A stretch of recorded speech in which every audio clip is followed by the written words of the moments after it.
Estamos de regreso, gracias por continuar con nosotros. Seguimos con más información. Mire, el mundo registra ya más de 11 millones de contagios y más de 530,000 fallecidos por coronavirus.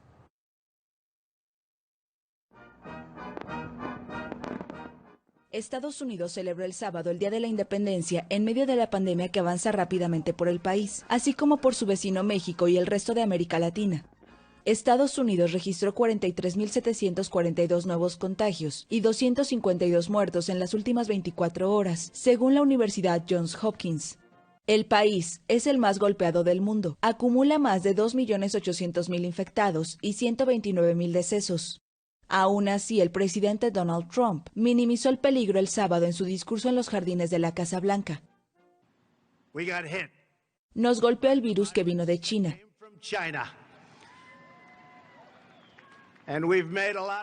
Y hemos progresado mucho. Nuestra estrategia avanza bien. Salimos de un área y se pone peor en otra área. Pero hemos aprendido mucho. Hemos aprendido a apagar la llama. Trump insistió en que China debería rendir cuentas sobre la pandemia y reiteró estar convencido de que un tratamiento o una vacuna contra la COVID-19 estarán probablemente disponibles, mucho antes de finales de año en Estados Unidos. En tanto, su vecino México se convirtió el sábado en el quinto país con más muertes por COVID-19, al rebasar los 30,000 muertos debido a la enfermedad. El país de 127 millones de habitantes ha registrado más de 252,000 contagiados por el virus, sumando en las últimas 24 horas 6,914 nuevos casos, su cifra más alta en una jornada.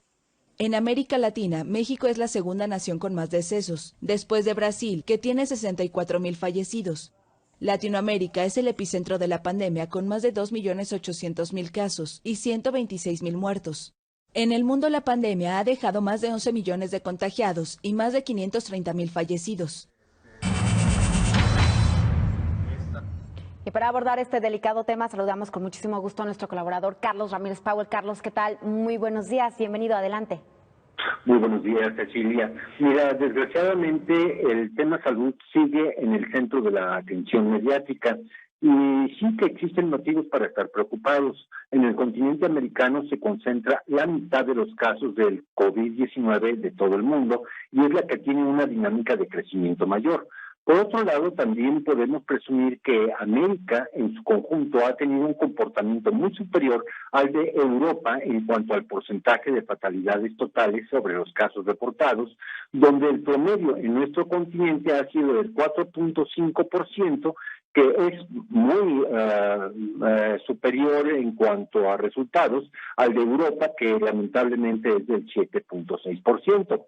Esto lo podemos atribuir a que en nuestro continente se ha hecho un uso mayor de la hidroxicloroquina y sus auxiliares sinergísticos como el zinc, que son con protocolo preventivo y de tratamiento temprano. En general, los países que han restringido o prohibido el uso de la hidroxicloroquina tienen más resultados graves, como es el caso de Francia, Inglaterra, Italia, con mortalidades promedio del 14% sobre el total de casos reportados.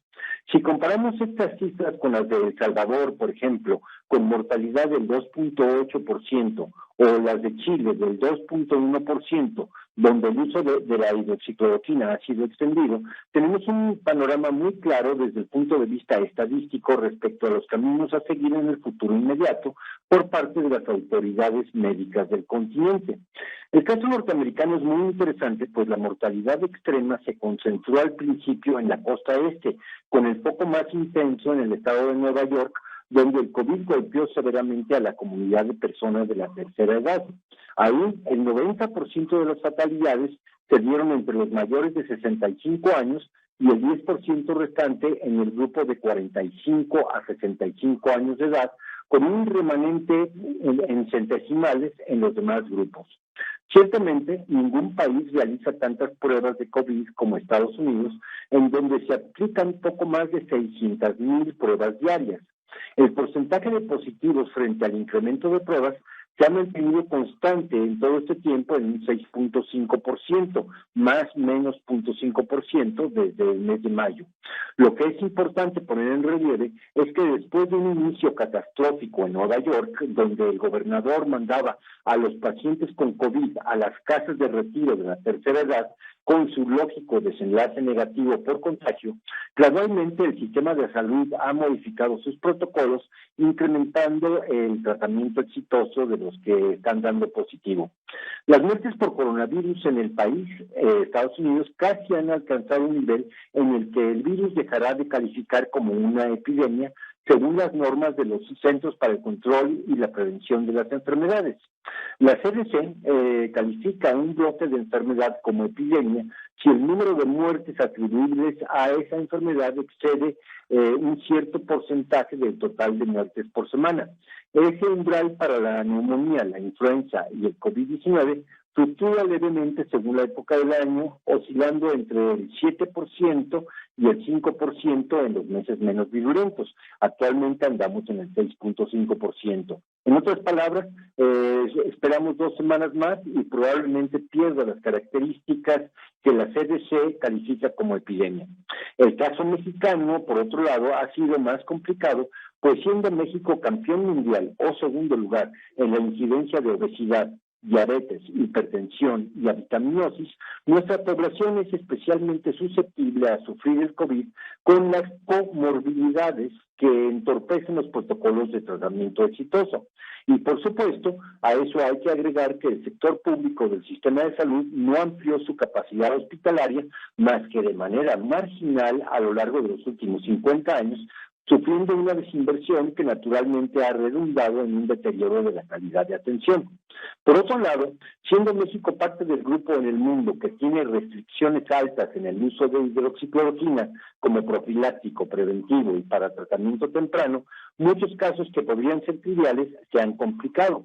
En suma, Cecilia, por desgracia, el COVID seguirá estando en el centro de la atención pública en este segundo semestre del año y tendrá en jaque económico a los países como el nuestro que han optado por las cuarentenas rigurosas como primera línea de defensa. ¿Por qué, existe un enigma alrededor del coronavirus? ¿Por qué el virus arrasa en algunos lugares?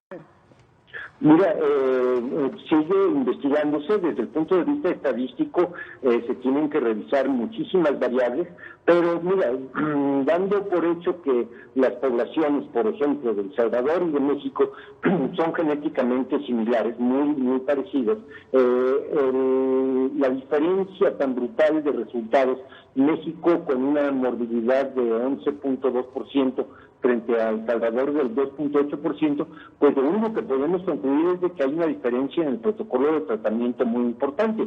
Salvador no tiene una infraestructura hospitalaria superior a la de México. Sin embargo, en El Salvador sí se aplica la hidroxicloroquina más el zinc como un tratamiento profiláctico preventivo o de tratamiento temprano en las primeras etapas de la enfermedad.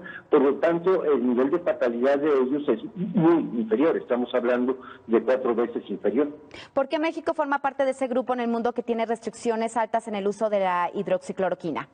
Porque México se ciñe más cercanamente a los lineamientos de la Organización Mundial de la Salud, y la Organización Mundial de la Salud básicamente prohíbe el uso de la hidroxicloroquina. No en esas palabras, pero dice que hay que limitarla severamente. No sé exactamente cuáles son los motivos por los que la OMS hace eso, porque el cúmulo de estudios científicos que van afirmando que el tratamiento preventivo, profiláctico y temprano con hidroxicloroquina más zinc se han ido acumulando. Yo tengo en mi pantalla 53 estudios de éxito en donde la hidroxi funciona como el mejor tratamiento. Referente, a las pruebas, nos comentabas, si estoy bien, que Estados Unidos es el país que tiene mayor número, que hace más pruebas. ¿Está comprobado que el realizar tantos test, tantas pruebas, Carlos, ayuda, a evitar más contagios, o por qué es necesario hacer tantas pruebas? Mira, porque se puede detectar un positivo antes de que sea sintomático y por lo tanto se le puede empezar a aplicar un protocolo preventivo antes de que manifieste con toda severidad los síntomas del COVID. Hay que recordar que el COVID es una enfermedad de desarrollo largo, estamos hablando de 15 días.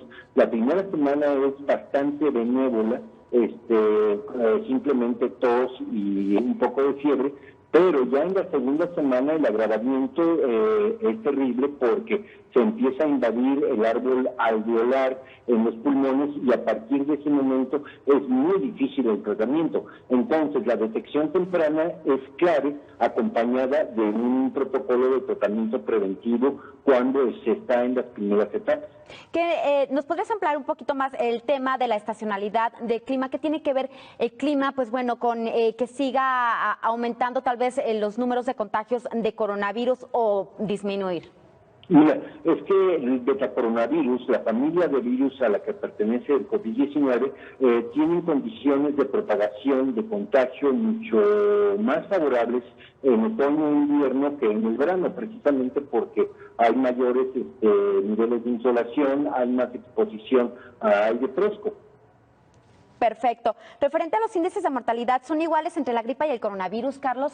Eso no nos ha quedado muy claro porque, bueno, vemos cifras, vemos gráficas, miles de personas que fallecen en el mundo por diferentes influencias, por gripas y ahora, pues bueno, estamos viendo, pues bueno, también tantos personas contagiadas y miles de fallecimientos por coronavirus.